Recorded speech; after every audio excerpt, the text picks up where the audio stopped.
So my name is Dominik Thor. I'm the president of the Geneva College of Longevity Science. My background is actually pharmacy and economics. I used to study medicine. I switched careers, so to speak. I never finished that, but I work with a lot of doctors now, and I see the challenges in applying longevity medicine or these new scientific findings to healthy aging and healthcare in general. So it's a fantastic and very interesting field. Well, I think there is currently a gap between the scientific evidence that we are gathering on healthy aging and how the mechanisms behind that work.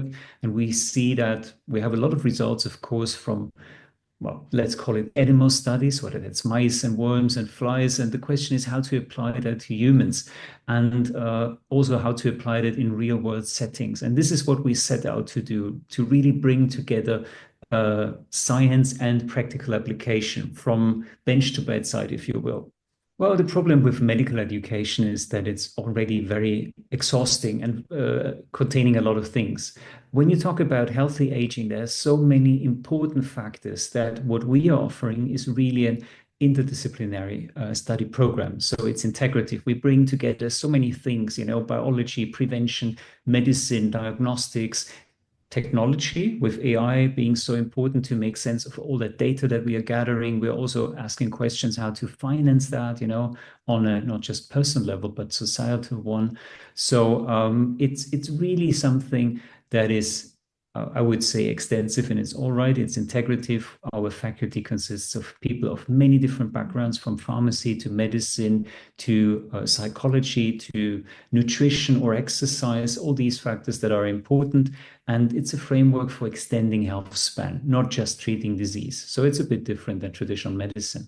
Well, the thing is that aging, as of now, is not yet considered a disease, but it's still, the biggest risk factor, the trigger for many other diseases. So while it's not formally taught in this way, I think we need a more proactive type of healthcare system. And this is what we want to establish. And also, academic education is the highest form of education. It's something that people can trust in, where information is being vetted and ensure that it's high quality. And we need this for this young industry. So we've been accepting students to our master's program now for a little over a year, and we see a fantastic mix of people of various backgrounds. So we do have a lot of doctors that are training with us or studying with us, people that are, helping patients to increase health span and lifespan and are interested generally in bringing a more preventative approach to healthcare. But we also have scientists, innovators, even investors and regulatory experts, so people with an economics or legal background that are interested in shaping this sector.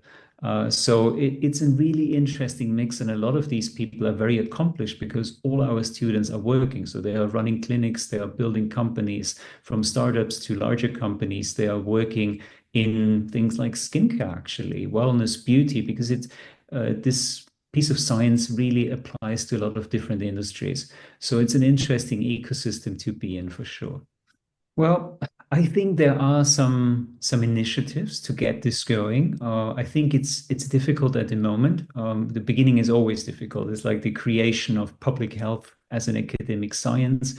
Currently, you have a lot of doctors coming from different specialties being interested in that, and I think they all have some good claims. So internal medicine specialists, endocrinologists, when you think about hormones, even plastic surgeons, because that is typically where the specialty also includes regenerative medicine.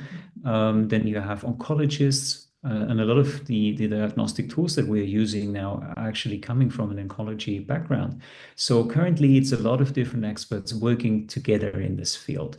Maybe at some point there will be a specialization, but of course, it's not about excluding anybody, but rather, offering a way to what I mentioned before, to create quality standards, to create a sort of educational regime or framework that really ensures the best care for our patients.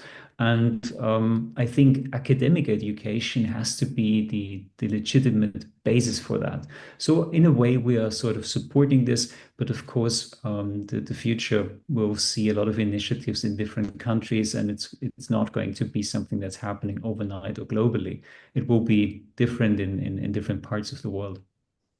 Well, actually, it is a challenge because it's vastly different. The requirements when you are working in an academic setting as a researcher, it's different than working as a scientist or researcher in a corporate environment.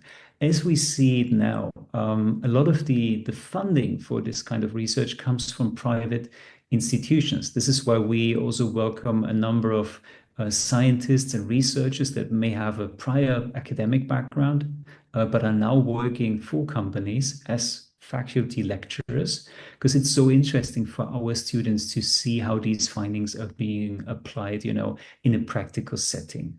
I think this is what people are actually looking for, because information, yes, it needs to be vetted, but there are, of course, great studies out there.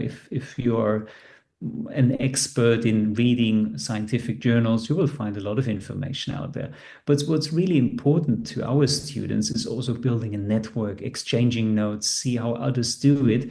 And sometimes, and let me give you an example how we do this, we look at a topic from different perspectives. So let's think about epigenetics, which I think is a very interesting discussion point in general. So we do have a professor talking and educating what are epigenetics, or our epigenome, and how it's being affected by, a lot of external and internal factors.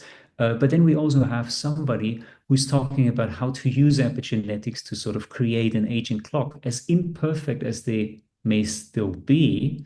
So there are some discussions, how valuable is this information? But I think as a trend indicator, it can be really helpful. And then we have a doctor saying how they use these aging clocks, to see these trends with patients and sort of base their interventions on it. So it's the same topic, but really looked at the same topic from the three different perspectives. I think that is very valuable, and this is what we try to do.